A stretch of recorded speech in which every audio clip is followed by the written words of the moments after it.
little bit of good news, a little bit of bad news for Warren Buffett yesterday. Goldman Sachs, at one point trading above $115 a share, putting his warrants back in the money. We also, though, on the other hand, had S&P putting Berkshire Hathaway's debt rating on outlook for possible downgrade a week after Fitch lowered it from AAA, which basically means that AAA rating is very much in danger here, which is a big deal for Berkshire. It is a big deal for Berkshire, and Warren has obviously made a lot about the fact that it's a AAA-rated company, that he has these massive cash reserves and will never go below $10 billion or what have you, and they're in great financial shape. And so the AAA companies are dropping like flies, and the fact that it's happening to Berkshire is definitely notable. I do have to say, especially given the scrutiny of the rating agencies, I can't believe how ridiculous this putting a company on watch for possible downgrade is. That is a downgrade. I'm sorry. Something changed. And so call it whatever you want. And we have this wonderful system of now, we're going to soft pedal everything. So all of you people who are limited to AAA and all that stuff, you better run screaming now because the downgrade's coming. So get out while you can. And when everybody's out, then fine. Well, the rating agencies would tell you, well, this is to give the companies an opportunity to see how things play out, and it's still AAA right now, but if things continue to deteriorate, especially on the insurance side of the business, they are going to downgrade. But the irony here is that Warren Buffett is the largest shareholder of Moody's. He owns about 20% of that company, and the Times had a great piece over the weekend that he has not yet said much or anything about Moody's and their role, along with S&P, in this whole credit debacle.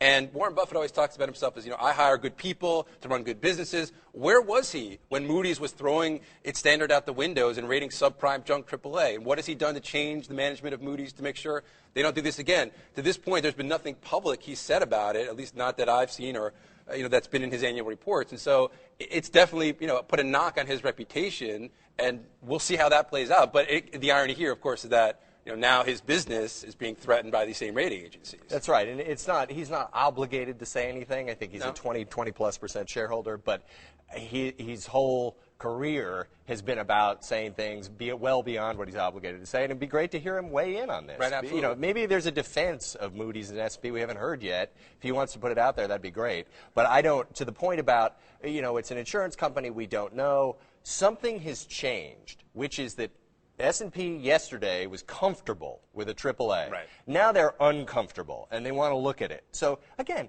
that is a downgrade. Call it whatever you want. They have acknowledged that things are deteriorating. These firms are all way behind the train. They're running after the caboose every time. Oh, right. Well, it goes back to Enron was AAA until a month before they went bankrupt. So it's meaningless. This idea, because Wall Street certainly was criticized. Obviously, I was criticized for downgrading too late as an analyst and so forth.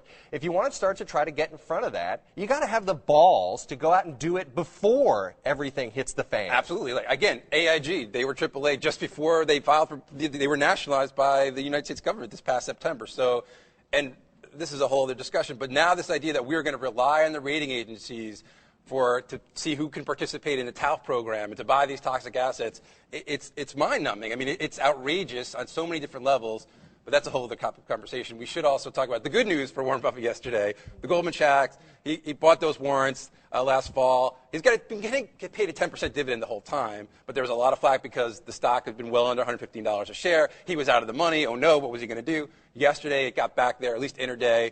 I think he's going to make money on that Goldman Sachs investment over time. Especially with his security that he owns. Yes. Common stock would go pretty much to zero, and he'd do just fine, unless Goldman Sachs actually goes out of business, which it doesn't seem to be doing. And you could say the same for GE. He's way down in that, but if things go well, getting paid to wait. He's getting paid a huge dividend to wait for the comeback.